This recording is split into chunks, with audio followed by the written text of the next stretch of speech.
একই মুখ, একই দেখতে, কিন্তু স্বভাব একদম আলাদা। একজন হলো শান্তশিষ্ট, আর অন্যজন একেবারে যাকে বলে ডানপিটে। তো চলুন না, আজকে এই দুই যমজ ভাই প্রিয়ম আর প্রীতেশের দারুণ মজার একটা গল্প শোনা যাক। আচ্ছা, দেখতে একরকম হলেই কি মানুষটাও একরকম হয়? এই প্রশ্নটাই কিন্তু প্রিয়ম আর প্রীতেশের গল্পের একেবারে গোড়ার কথা। মানে ওদের দেখতে তো হুবহু এক, কিন্তু দুজনের জগৎটা যেন দুটো আলাদা গ্রহ। চলুন দেখি ওদের এই জার্নিটা আমাদের কোথায় নিয়ে যায়। তাহলে প্রথমেই পরিচয় হয়ে যাক এই দুই ভাইয়ের সঙ্গে।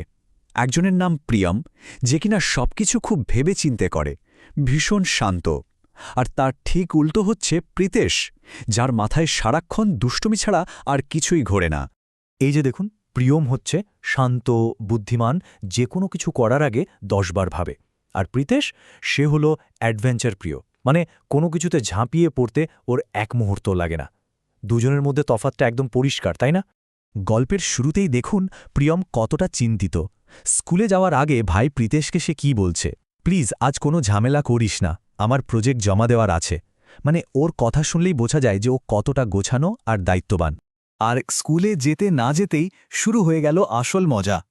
একই রকম দেখতে হওয়ার সুযোগ নিয়ে ক্লাসের মধ্যে কি যে একটা কাণ্ড ঘটল, চলুন সেটাই এবার দেখি। ক্লাসে স্যার যেই না প্রিয়মকে ওর প্রজেক্ট জমা দিতে ডাকলেন, সঙ্গে সঙ্গে এগিয়ে এলো প্রীতেশ। প্রিয়মের জায়গায় প্রীতেশ, বোঝাই যাচ্ছে কিছু একটা তো হতে চলেছে। আর যা ঘটার তাই ঘটল। স্যার তো খালি ফাইলটা হাতে নিয়ে পুরো অবাক হয়ে জিজ্ঞেস করলেন, এটা কি? ভাবুন তো একবার স্যারের অবস্থাটা।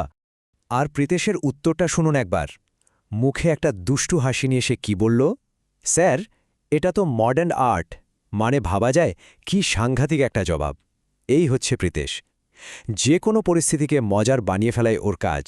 যাগ্গে, আসল প্রিয়ম এসে শেষ পর্যন্ত তার প্রজেক্ট জমা দেয়, আর প্রীতেশ একটা হালকা বকুনি খায়। তখনকার মতো ব্যাপারটা মিটে গেল বটে, কিন্তু গল্পের আসল মোড় তো এখনও বাকি। ঠিক এর পরেই গল্পে একটা নতুন রহস্যের এন্ট্রি হয়। দুই ভাই একটা অদ্ভুত চিরকুট খুঁজে পায়, যেটা তাদের একটা দারুণ অ্যাডভেঞ্চারের দিকে ইশারা করছিল। ওই ছোট্ট চিরকুটে লেখা ছিল মাত্র কয়েকটা শব্দ, স্কুলের লাইব্রেরিতে গুপ্তধন লুকানো আছে। ব্যাস, এই একটা কথাই ওদের মধ্যে উত্তেজনা তৈরি করার জন্য যথেষ্ট ছিল। আর চিরকুটটা পেয়েই দেখুন দুজনের প্রতিক্রিয়া একেবারেই বিপরীত। প্রীতেশ তো উত্তেজনায় ফুটছে, ওয়াও, চলো যাই। আর প্রিয়ম, সে তো বরাবরের মতোই শান্ত, বলছে, আগে একটু ভাবি, এটা কারো মজা করার ফোন দিয়েও তো হতে পারে। তো এটা আসলে কি একটা দারুণ রোমাঞ্চকর অ্যাডভেঞ্চারের হাতছানি, নাকি অন্য কারো সাজানো কোনো প্র্যাঙ্ক? প্রিয়মের মনে কিন্তু তখন এই প্রশ্নটাই ঘুরছিল। শেষমেশ প্রীতেশের উত্তেজনা আর প্রিয়মের কৌতূহল মিলেমিশে একাকার হয়ে গেল। দুজনেই ছুটল লাইব্রেরির দিকে, সেই গুপ্তধনের খোঁজে। চলুন দেখি ওখানে আসলে কি অপেক্ষা করছিল ওদের জন্য। ওরা একদম চুপি চুপি লাইব্রেরিতে ঢুকল। এদিক ওদিক খুঁজতে খুঁজতে হঠাৎ প্রীতিশের চোখ পড়ল একটা পুরনো আলমারির পেছনে। আর সেখানে কি ছিল?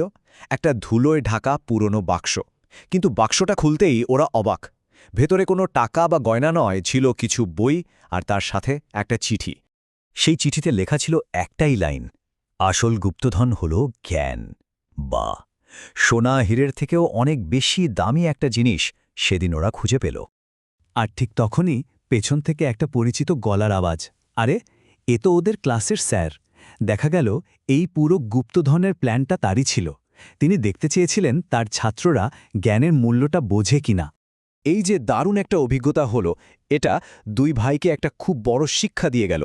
ওরা বুঝতে পারল যে ওরা একা একা যতটা না শক্তিশালী, একসাথে তার চেয়েও অনেক বেশি কিছু করতে পারে।